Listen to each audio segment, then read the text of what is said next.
आलूपुर नामक गांव में दो बूढ़ी बहनें रहा करती थी। सीता और गीता दोनों बहुत ही ज्यादा कामचोर थी और आपस में बहुत ही ज्यादा लड़ा करती थी और गांव वालों को तो उन्होंने परेशान करके रखा था। कोई काम वाम तो करती नहीं थी और खाने के लिए भी गांव वालों से ही लिया करती थी। गांव वाले दोनों बूढ़ी बहनों से बहुत ही ज्यादा परेशान रहा करते थे। अरे ओ चमेली, चल जा, जल्दी से मेरे लिए खाना परोस, बहुत ही ज्यादा भूख लगी है। सोते समय तो भूख का एहसास ही नहीं हुआ, लेकिन जब से आँख खुली है पेट में चूहे दौड़ रहे हैं। लग रहा है दौड़ लगा लगा कर वह तो मुझे मार ही देंगे। चल जा, जल्दी से मेरे लिए खाना परोस। आंखें फाड़ फाड़ कर क्या देख रही है, लाती है या नहीं? सीता काकी जब आप सो रही थी तभी सपने में स्वादिष्ट भोजन खा लेती, इतनी दूर तक आने का कष्ट भी उठाना नहीं पड़ता। और वैसे भी आपने देरी कर दी है, अब तो घर में कुछ नहीं बचा, क्योंकि आपकी बहन है ना गीता काकी, वह अभी गर्मा गर्म स्वादिष्ट मछलियाँ खा कर गई हैं। उनका पेट है या कुआ, सारी मछलियाँ खा गई, घर में कुछ भी नहीं छोड़ा। मेरे बच्चे भी भूखे हैं, अब तो मुझे सावित्री मौसी के यहाँ जाना पड़ रहा है, वहीं से कुछ लेकर आती हूँ। क्षमा कीजिए सीता काकी, किसी और के यहाँ से लेकर खा लीजिए। अच्छा, तो मुझसे पहले वह गीता की बच्ची आई और यहाँ मेरे हिस्से की सारी मछलियाँ खा गई, उसे तो मैं छोड़ूंगी नहीं। और तू भी चमेली, याद रखना, आज के बाद मछलियाँ बनाए तो उस गीता की बच्ची को मत देना, मछलियाँ सिर्फ मैं ही खाऊंगी। और कल को थोड़ा ज्यादा खाना बना लेना, अब तो मुझे कहीं और से ही लेकर खाना पड़ेगा। ओ निर्मिला, निर्मिला, निर्मिला बाहर आ, मुझे बहुत भूख लगी है। क्या हुआ, क्या हुआ, इतना शोर क्यों मचा रही हो? भूकंप आ गया क्या जो इतना शोर मचा रही हो? डरा ही दिया आपने तो। ओ नौटंकी निर्मिला, यह नौटंकी ना बाद में करियो, मुझे बहुत तेज भूख लगी है, जा जल्दी से मेरे लिए खाना लेकर आ। ओह वो सीता काकी, आपने आने में थोड़ी देरी कर दी। आपको पता है अभी थोड़ी देर पहले आपकी बहन आई थी और वो तो मेरे घर का सारा राशन ही खत्म कर गई। आपको पता है उन्होंने क्या क्या बनवाया? आलू पूरी की सब्जी, सूजी का हलवा, शाही पनीर, मटर पनीर, लच्छादार पराठा, इतना सारा खाना बना बना कर मेरी तो कमर ही अकड़ गई। मुझसे तो अब सीधा भी नहीं हुआ जा रहा। अब मैं आपको कुछ नहीं दे सकती, अपनी बहन से कहिए वो कम खाएं और हमें परेशान कम करो। तुम दोनों बहनों ने तो हमारी नाक में दम ही कर रखा है। आज उस गीता की बच्ची के पेट में कौन बैठ गया जो इतना सब कुछ खा रही है? पूरे गांव के चक्कर लगा लगा कर मैं तो थक चुकी हूँ, लेकिन कोई मुझे कुछ खाने के लिए ही नहीं दे रहा, क्योंकि उस गीता की बच्ची ने सबके यहाँ का राशन खत्म कर दिया ना, उसे तो मैं छोड़ूंगी नहीं। गीता, मुझसे बच के रहना, आखिर तूने तो सब कुछ खाया कैसे? मुझे कितनी भूख लगी है, मैं क्या खाऊंगी? गीता की बच्ची, आ रही हूँ।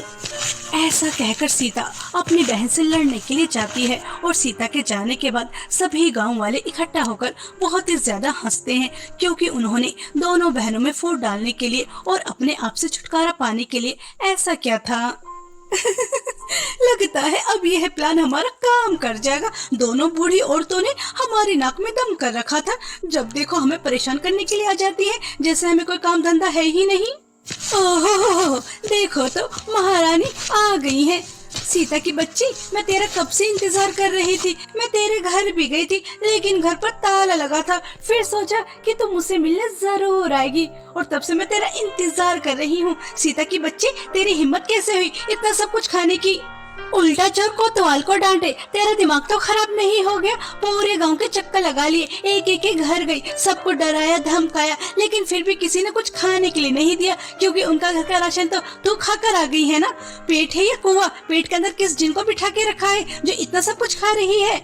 अच्छा अच्छा, मैंने खाया है गांव वालों का राशन, मैंने खाया है। तेरा दिमाग तो ठीक है ना? 2 दिन से गांव वालों के घर जा रही हूँ, लेकिन वो तो कह रहे हैं कि सब कुछ तू खा लेती है। 2 दिन से कुछ नहीं खाया, पेट में चूहे दौड़ रहे हैं और कुछ करने का दिल भी नहीं करता। अब बता क्या करूँ? इसका मतलब गांव वालों के अंदर से हमारा डर निकल गया है। उन्होंने हम दोनों को आपस में लड़वाने के लिए ऐसा क्या है? मैं गई तो उन्होंने तेरा नाम ले लिया, तू गई तो मेरा नाम ले लिया। गांव वालों को तो सबक सिखाना ही पड़ेगा। उन्होंने हमें खाना देने से मना किया, हमें खाना देने से मना किया, छोड़ूंगी नहीं। अब चल चल, ज्यादा बातें मत बना, मुझे तेरे बारे में सब पता है, ये सब तेरे ड्रामे हैं। और वैसे भी अब मुझे गांव वालों की कोई जरूरत नहीं है, क्योंकि मुझे जादुई शक्तियाँ मिलने वाली है। और जब मुझे जादुई शक्तियाँ मिल जाएंगी, गांव वालों को तो मैं अच्छी तरह से सबक सिखा ही दूंगी, और साथ में तुझे भी। लगता है चूहों ने तेरा दिमाग खा लिया। बेचारे चूहों को भूख लग रही होगी ना, तभी तो तू ऐसी बहकी बहकी बातें कर रही है। जादुई शक्तियाँ, जादुई शक्तियाँ, कोई हलवा है जो किसी को भी मिल जाएगा, और तुझ जैसी बुढ़िया को अच्छा मजाक कर लेती है, अच्छा मजाक। हाँ, तूने बिल्कुल सही सुना, और नहीं सुना तो अपने कानों का इलाज करा।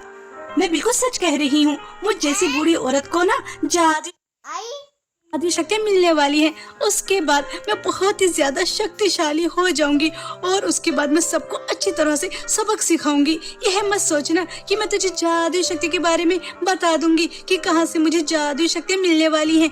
यह एक राज है, और इस राज के बारे में सिर्फ मैं ही जानती हूँ, और मैं किसी को नहीं बताने वाली। आई बात समझ में? गीता की यह बातें सुनकर सीता थोड़ी अचंभित हो जाती है कि गीता कैसी बहकी बहकी बातें कर रही है, जादुई शक्तियाँ। लेकिन वह गीता की बातों पर ज्यादा ध्यान नहीं लगाती, क्योंकि गीता हमेशा ऐसे ही लंबी लंबी फेंका करती थी, और वह जंगल से कुछ फल लाकर खा लेती है। कुछ दिन बाद गीता वापस आती है तो उसके साथ बहुत सारे पास के ही गांव वाले लोग थे, जो उसकी जय जयकार कर कर उसे लेकर आ रहे थे। किशनपुर गांव के लोग यह नजारा देखकर हक्के बक्के रह जाते हैं। सीता भी अपने घर से बाहर निकल कर आती है, और वह गीता का यह रूप देखकर चौंक जाती है। अरे, आपको पता है इनके पास जादुई शक्तियाँ हैं। इन्होंने हमारे गांव को एक चुड़ैल से बचाया है। आपको ऐसी शक्तिशाली बूढ़ी औरत को सर का ताज बनाकर रखना चाहिए। और क्यों रहूं मैं दूसरे गांव में? मुझे मेरे गांव से प्यार है, मैं मेरे ही गांव में रहना चाहती हूँ, क्योंकि बचपन से लेकर बुढ़ापा मुझे इसी गांव में आया है। इस गांव से मुझे बहुत प्यार है, इसलिए मैं इस गांव में रहना चाहती हूँ। गीता महारानी, आपको कुछ चाहिए क्या? मैंने तंदूरी मछलियाँ बनाई हैं, बहुत ही ज्यादा स्वादिष्ट हैं। कहो तो लेकर आऊँ आपके लिए? हाँ हाँ, क्यों नहीं। नमक, नींबू, मिर्च अच्छे से छिड़क कर लेकर आना। और निर्मला, तुम जाओ मेरे लिए वेजिटेबल बिरयानी बना के लेकर आओ। तुम्हारे हाथों की वेजिटेबल बिरयानी, हाँ, क्या स्वादिष्ट होती है। और मेरे घर की अच्छे से मरम्मत भी कर देना, और मुझे अब आराम करना है। और किशन दास, तुम कहाँ जा रहे हो? अरे, मेरे हाथ पैरों में बहुत दर्द हो रहा है, जरा दबा देना। किशनपुर के वासियों को सच में लगने लगा था कि गीता के पास अद्भुत जादुई शक्तियां हैं, क्योंकि पास के गांव वालों ने आकर उन्हें सबूत देते हुए बताया था कि किस तरह गीता ने चुड़ैल का सामना किया, अपनी शक्तियों से उसे मार गिराया, उसकी काली शक्तियों से उन्हें बचाया। अब तो गांव वाले गीता की रात दिन सेवा करने लगे थे, उसे स्वादिष्ट स्वादिष्ट खाना खाने के लिए दे रहे थे, उसके आगे पीछे घूम रहे थे। यह सब देखकर सीता बहुत ही ज्यादा परेशान हो जाती है, और वह एक दिन अपनी बहन के पास जाकर कहती है, क्यों रे गीता, सच में तेरे पास जादुई शक्तियाँ हैं? मुझे तो ऐसा कुछ नहीं लगता। कहीं तू झूठ तो नहीं बोल रही? मुझे तो नहीं लग रहा कि तेरे पास जादुई शक्तियाँ हैं। चल, अगर तेरे पास जादुई शक्तियाँ हैं भी तो चल, मुझे जादू करके दिखा, मुझे गायब कर और मुझे छोटा भी कर। मैं यह छोटे मोटे जादू नहीं करती, और मैं तेरी नौकरानी नहीं हूँ जो मैं तुझे जादू करके दिखाऊं। मेरे पास जादू शक्तियाँ हैं। मैंने तुझसे कहा था ना कि मुझे जादू शक्तियाँ मिलने वाली हैं, तो देख, मुझे मिल गई। और गांव वाले कैसी मेरी सेवा कर रहे हैं, यह सब देखकर तू जल रही है ना? हाँ, जल रही है। अरे, यह शोर कैसा? अरे, आप सभी गाँव वाले यहाँ पर क्या कर रहे हो? क्या कुछ हो गया है? गीता महारानी, गीता महारानी, आपके पास तो जादुई शक्तियाँ हैं। हमारे गांव को बचा लो, हमारे गांव को बचा लो। आपको पता है, गांव के बाहर वाले जंगल में बहुत ही ज्यादा खतरनाक शक्तिशाली शेर आया है, जिसने पूरे जंगल को तहस नहस कर दिया है, और वह किसी को भी नहीं छोड़ने वाला। गांव के बच्चे को भी मार डालेगा। 4 बच्चे तो गायब भी हैं। पता नहीं वह शेर हमारे बच्चों को तो नहीं ले गया। हमारे बच्चों को बचा लो अपनी जादुई शक्तियों से। उस शेर को मार दो, उस शेर को मार दो। हाँ हाँ, क्यों नहीं। मेरी बहन बहुत ही ज्यादा शक्तिशाली है, उसके पास तो जादुई अद्भुत शक्तियाँ हैं। वह तुम्हें इस मुसीबत से जरूर निकालेगी। क्यों ना बहन, अपनी जादू शक्तियों से उस खतरनाक शक्तिशाली जंगली शेर को मार कर आओगी ना, और गांव के बच्चों को भी बचा कर लेकर आओगी ना अपनी अद्भुत शक्तियों से। अब आएगा मजा, अब पता चलेगा तेरी असली शक्तियों का। मुझे पता है कि तेरे पास कोई शक्ति वक्ति नहीं है, तूने झूठ बोला है। अब आएगा असली मजा। और नहीं तो क्या, मैं उस जंगली शेर को मार गिराऊंगी अपनी जादुई शक्तियों से। मेरी शक्तियाँ क्या कम है? हाँ, उस जंगली शेर से मैं लड़ूंगी, सबको बचाऊंगी। परेशान मत हो, हाँ परेशान मत हो। सभी गांववासी गीता की जय जयकार करने लगते हैं और गीता शेर को मारने के लिए जंगल के अंदर चली तो जाती है, लेकिन वहां जाकर वह कांपने लगती है। उसे बहुत ही ज्यादा डर लगने लगता है, क्योंकि उसके पास कोई जादुई शक्तियां वगैरह नहीं थी। और गीता फ्लैशबैक में जाती है कि किस तरह पास के गांव वालों को लगा था कि गीता के पास जादुई शक्तियां हैं और उसने काली चुड़ैल का सामना किया है, उसे मार गिराया है। आज मैं गांव के सभी लोगों को मार गिराऊंगी, सबका खून पी जाऊंगी, सबका खून पी जाऊंगी, और उसके बाद मैं बन जाऊंगी सबसे ज्यादा शक्तिशाली चुड़ैल। किसी को नहीं छोड़ूंगी। सबसे पहले तो मैं इस बुढ़िया को खाऊंगी। हाँ, इस बुढ़िया को खाऊंगी। हा हा हा हा हा। देखो चुड़ैल रानी, मैंने तुम्हारा क्या बिगाड़ा है? मुझे मत खाओ, आखिर तुम मुझे खाकर कितना पेट भर लोगी?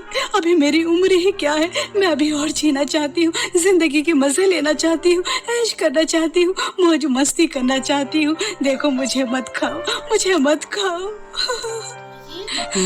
अच्छा बुढ़िया, तेरी अभी उम्र ही क्या हुई है? चल चल, मेरा टाइम वेस्ट मत कर, मुझे बहुत भूख लगी है।